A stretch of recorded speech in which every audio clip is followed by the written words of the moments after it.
မိတ်ဆွေများအားလုံးမင်္ဂလာပါခင်ဗျာကျွန်တော်တို့ဗာမင်းလင်ခါရဲ့တပည့်ရင်အောင်ပြင်းဖြစ်ပါတယ်အခုကျွန်တော်အင်္ဂါနေ့မွေးဖွားသူများအင်္ဂါနေ့ဖွားဇာတာရှင်များအတွက်ဟောစတန်းလေးကိုကျွန်တော်ဟောပြောပေးသွားမှာဖြစ်ပါတယ်အဲ့တော့ကျွန်တော်ရှေ့မှာတနင်္ဂနွေဒီတနင်္လာ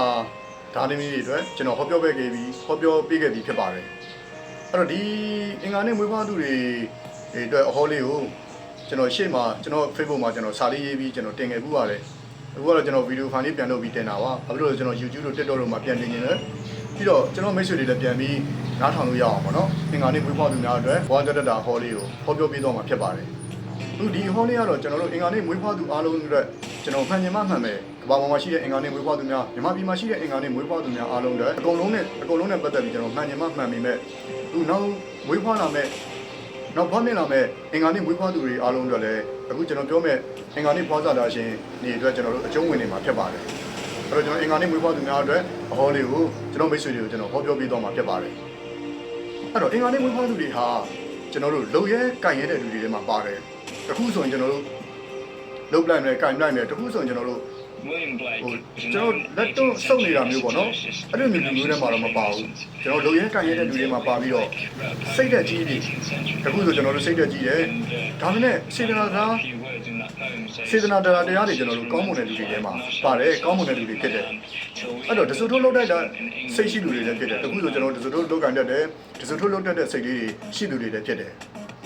အဲ့တော့အင်္ဂါနေ့မွေးဖွားသူတွေဟာကျွန်တော်တို့သူများအကျိုးဆောင်ရွက်ရတဲ့လူတွေဖြစ်တယ်အဲ့တော့ပြောရမယ်ဆိုရင်ကျွန်တော်တို့အများဝင်ထမ်းရတဲ့ဇာတာပိုင်ရှင်တွေဖြစ်တယ်လို့ပြောချင်ပါတယ်အဲ့တော့တခုဆိုရင်အများနဲ့ပတ်သက်တဲ့ကိစ္စတွေကိုတောင်းခံရတာမျိုးတောင်းယူပြီးလုပ်ပေးရတာမျိုး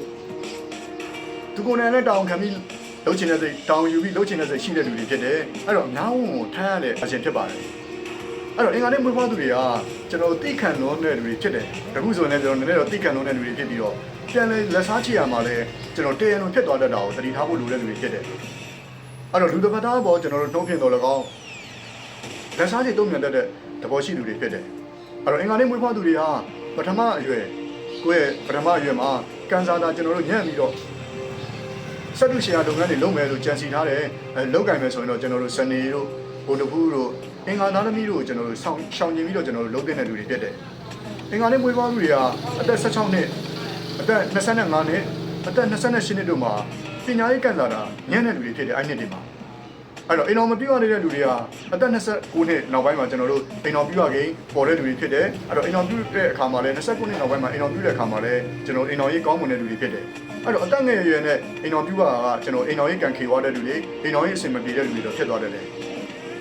အဲ့တော့အင်္ဂါနေ့မွေးဖွားသူတွေကကျွန်တော်ကျမ်းမာရေးနဲ့ပတ်သက်ရင်ဘဝတရက်တာမှာကျွန်တော်ဘာတတိထားရလဲဆိုတော့စီတူယောဂါတို့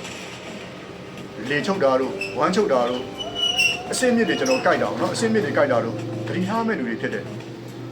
အဲ့တော့အင်္ဂါနေ့မွေးဖွားသူတွေအင်္ဂါနေ့မွေးဖွားတဲ့ဇာတာရှင်တွေကဘဝတရက်တာမှာအသက်24နှစ်အသက်28နှစ်အသက်40အသက်48အသက်56အသက်62နှစ်တို့မှာလောက်ကင်မဲ့ကြီးမားမားလောက်ကင်မဲ့ကိစ္စတွေမှန်တယ်များမအောင်မြင်တယ်ပဲကျွန်တော်ကြံ့ညာနေတတ်တယ်ထိတ်ငုံနေတတ်တာကိုသိထားဖို့လိုတယ်အဲ့တော့ကျန်နှစ်တွေကတော့အင်္ဂါနေ့မွေးဖွားသူတွေအနေနဲ့ကျွန်တော်ကောင်းမှုနေတဲ့နှစ်တွေဖြစ်ပါတယ်အဲ့တော့အင်္ဂါနေ့မွေးဖွားသူတွေကဘာကောင်းလဲဆိုတော့အသက်ကြီးနေလေကျွန်တော်တို့အလှူဒန်းကုသိုလ်မကြာခဏပို့ပြီးလုပ်ရတဲ့လူတွေဖြစ်ပြီးတော့အင်္ဂါနေ့မွေးဖွားတဲ့ဇာတာရှင်တွေကကျွန်တော်ကိုယ်ပိုင်အိမ်တို့ကိုယ်ပိုင်ခြံဝန်းတို့နဲ့ကျွန်တော်ခန်းခန်းနာနာလေထမ်းမဲ့ကန်ရှိတဲ့လူတွေဖြစ်ပါတယ်အခုရှိတာအင်္ဂါနေ့မွေးဖွားသူတွေ